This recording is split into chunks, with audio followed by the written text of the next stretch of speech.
बीएमसीच्या ward ऑफिसरच्या समोरच कंत्राटदारांमध्ये हाणामारी, टेंडरवरून एकमेकांवर चाकून हल्ला, दोघे गंभीर जखमी। आरोपींची धिंड, पुणे पोलिसांच्या अंगलट, राज्य मानवाधिकार आयोगाची नोटीस, पुणे पोलिसांच्या कारवाईवर आयोगाचे ताशेरे।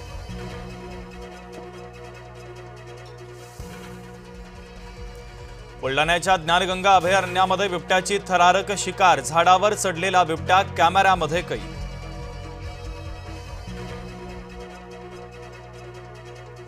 गोंदियाच्या तिरोड्यामध्ये बिबट्याचा शेतकऱ्यावर हल्ला, हल्ल्यानंतर बिबट्या झाडावर चढला। चिपळूणातील कुडप गावात गवारेड्यांची वाढती वर्दळ, ग्रामस्थांसह शेतकऱ्यांमध्ये भीती। गेल्या 4 दिवसांमध्ये नाशिकमध्ये 2568 खड्डे बुजवल्याचा दावा, 5 जणांचे बळी गेल्यानंतर महापालिकेला जाग।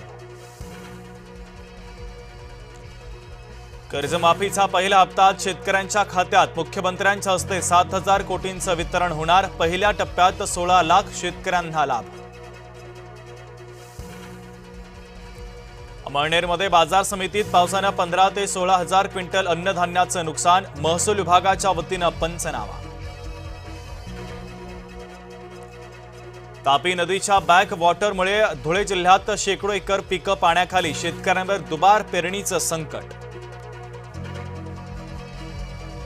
पुणे जिल्ह्यातील डिंबे धरण ओव्हरफ्लो, 20,000 क्युसेकनं विसर्ग सुरू, तर नदीकाठच्या गावांना सतर्कतेचा इशारा।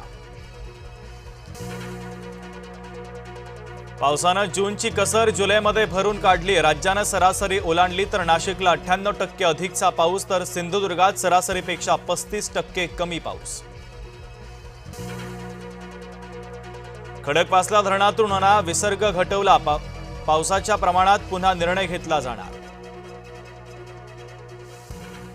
शिरूरच्या घोड नदीवरील पूल पुन्हा एकदा पाण्याखाली, बेल्हे जेजुरी मार्गावरील वाहतूक ठप्प, नागरिकांना मोठा फटका।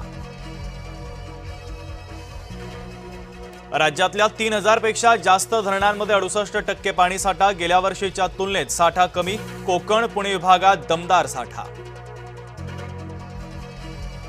मुंबईकरांवरील पाणी कपातीचं संकट आता दूर होणार, पाणी कपात रद्द करण्याबाबत लवकरच निर्णय, 7ही धरणांमधील पाणीसाठा 90%च्या पुढे। गुहागरच्या कुटगिरीमध्ये लोखंडी साकव कोसळला, 1 बैल दगावला, तर जनावर जखमी। 15 दिवसात एफडीएकडे 2000 तक्रारी, सर्वाधिक तक्रारी पुण्यातून, अस्वच्छतेच्या तक्रारी अधिक, तक्रारीत मुंबई दुसऱ्या स्थानी। नाशिकच्या चांदवड परिसरामध्ये कांद्याच्या गोण्या फेकल्या, क्वालिटीमुळे वाहतूक करणाऱ्यांनी फेकल्याचा अंदाज। समता पतसंस्थेच्या राहता शाखा व्यवस्थापकाला अटक, भोंदू अशोक खराच्या बनावट बँक खात्याप्रकरणी मिलिंद बनकरला बेड्या।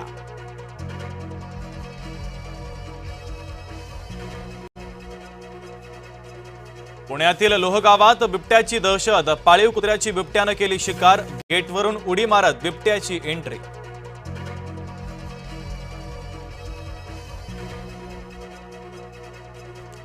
स्थलांतरित मतदारांना दिलासा, मूळ ठिकाणी नोंदणीला निवडणूक आयोगाची परवानगी, मुंबई ठाणे पुण्यात राहणाऱ्या स्थलांतरितांना संधी।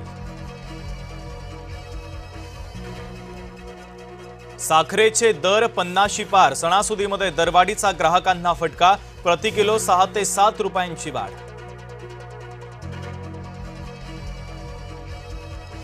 विधानसभा पोटनिवडणुकीतल्या 3 पैकी 2 जागा भाजपनं गमावल्या, बांकीपूरमध्ये प्रशांत किशोर, तर दतियामध्ये काँग्रेस उमेदवार विजयी, भाजपा म्हणतं मंथन करू।